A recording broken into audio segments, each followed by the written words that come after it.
The massive conference room fell silent as Colonel David Ashkenazi slammed his fist on the wooden table, making the coffee cups rattle and spill. His eyes were fixed on the small Filipino delegation sitting across from him, 3 men in simple uniforms who had just delivered an impossible ultimatum. You have exactly 24 hours to withdraw your forces from the disputed waters, or we will push you out ourselves, the lead Filipino officer, Captain Miguel Santos, had said calmly just moments before. Now Colonel Ashkenazi stood up, his 6-foot frame towering over the table, his voice booming across the room like thunder. Do you understand who you are threatening? We have defeated armies 10 times your size. Your entire navy is smaller than one of our naval bases. This is not a negotiation. This is a joke.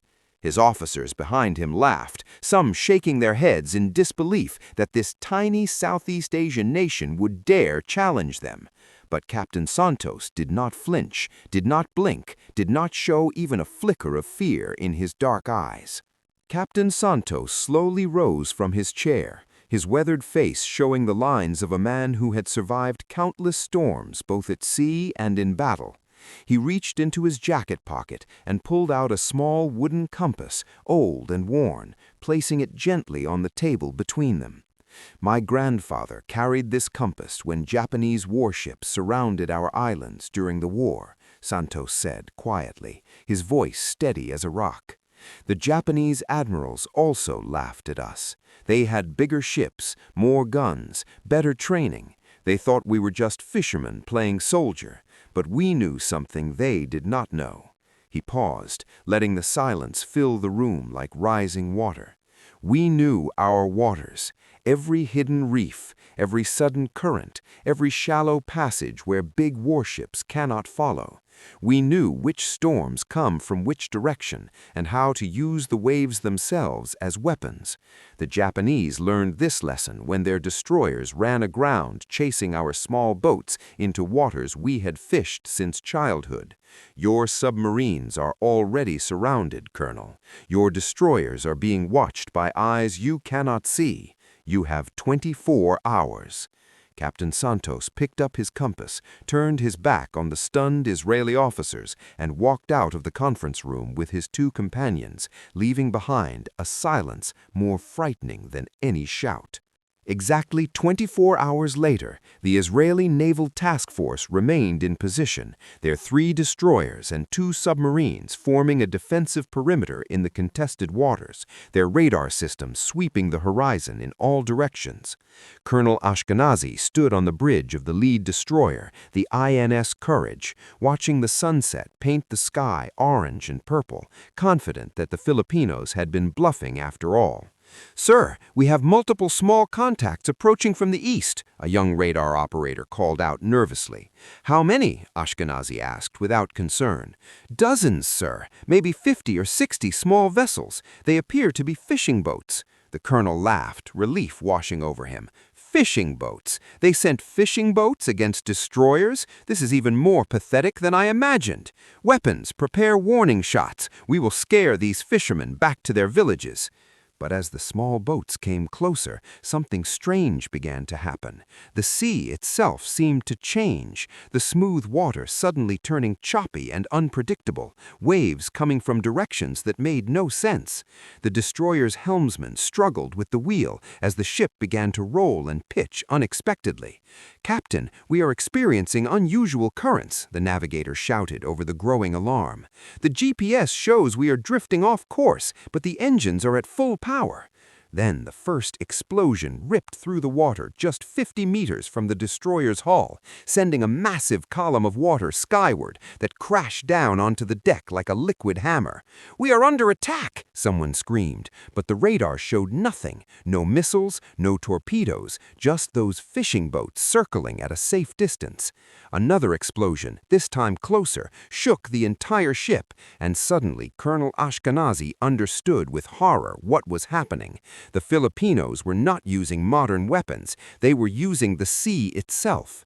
Those fishing boats were laying old-fashioned depth charges and mines in a pattern that used the natural currents to carry them directly toward the Israeli ships, charges that exploded at depths calculated to create maximum underwater shock waves without breaking the surface until the last second. The Israeli sonar could not detect them because they were not moving under their own power, but drifting with currents the Filipinos had studied for generations. "All ships reverse course immediately," Ashkenazi commanded, but it was too late. The destroyers had been herded like cattle into a narrow channel between two underwater ridges, a channel that appeared deep on the maps but was actually filled with razor-sharp coral reefs just below the surface.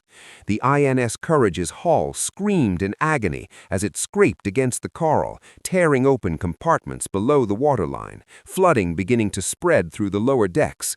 The two submarines tried to dive deep to escape, but they too found themselves trapped, their hulls grinding against rock formations that should not have existed according to their navigation charts, charts that were apparently decades out of date and useless in waters that changed with every typhoon. As night fell completely, the Israeli task force was in chaos. One destroyer taking on water and listing badly, another run aground on a reef it never saw coming, and both submarines forced to surface or risk being crushed between underwater rocks they could not navigate in the darkness. From the bridge of the sinking INS Courage, Colonel Ashkenazi watched in stunned disbelief as hundreds of small Filipino vessels surrounded his fleet. Not fishing boats now, but fast patrol craft that had been hiding among them, boats small enough and shallow enough to dance through waters where his destroyers could not follow. Spotlights suddenly blazed from every direction, blinding the Israeli sailors and making it impossible to aim their weapons, even if they wanted to fire. Captain Santos's voice came over the radio, calm and clear. "Colonel Ashkenazi, you have fought bravely, but you have fought stupidly. You brought billion-dollar warships into waters where they are as helpless as beached whales. Your men are in danger now, not from our weapons, but from the sea itself. We are offering you rescue. Power down your weapons, signal your surrender, and we will tow your ships to safe harbor and return your men unharmed.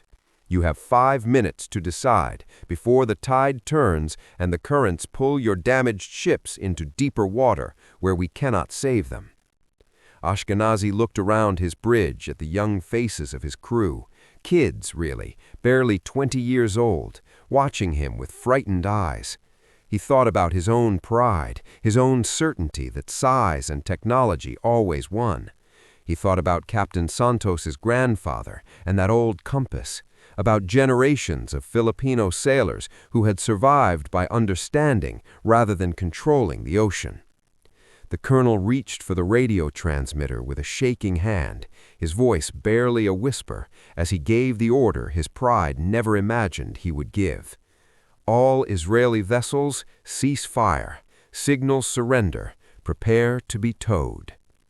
Within an hour, Filipino tugboats and rescue ships had lines attached to every Israeli vessel, pulling them carefully through channels and passages invisible to modern navigation equipment, but known by heart to every Filipino captain present. The Israeli sailors were transferred to transport ships, given food and water and dry clothes, treated not as enemies, but as fellow sailors who had learned a hard lesson about the sea. As the sun rose the next morning, Captain Santos stood on the deck of his patrol boat, watching the captured Israeli fleet being towed toward Manila Harbor, where diplomats and journalists were already gathering. A young Filipino ensign approached him nervously. "Sir, the international news is calling this the Battle of the Small Boats. They are saying we won against impossible odds. How did you know it would work?" Santos smiled slightly, touching the old compass in his pocket. "I did not know it would work, hijo, but I knew that technology makes you powerful, while knowledge makes you wise. They brought power to these waters. We brought wisdom. The sea does not care about your weapons or your pride. The The sea only respects those who understand her moods, her currents, her hidden teeth. We did not defeat the Israelis. The sea defeated them. We just knew how to ask her for help. And with that, he turned and walked below deck, leaving the young ensign to watch the sunrise over waters that held secrets deeper than any sonar could reach. Waters that had protected these islands for thousands of years and would protect them for thousands more.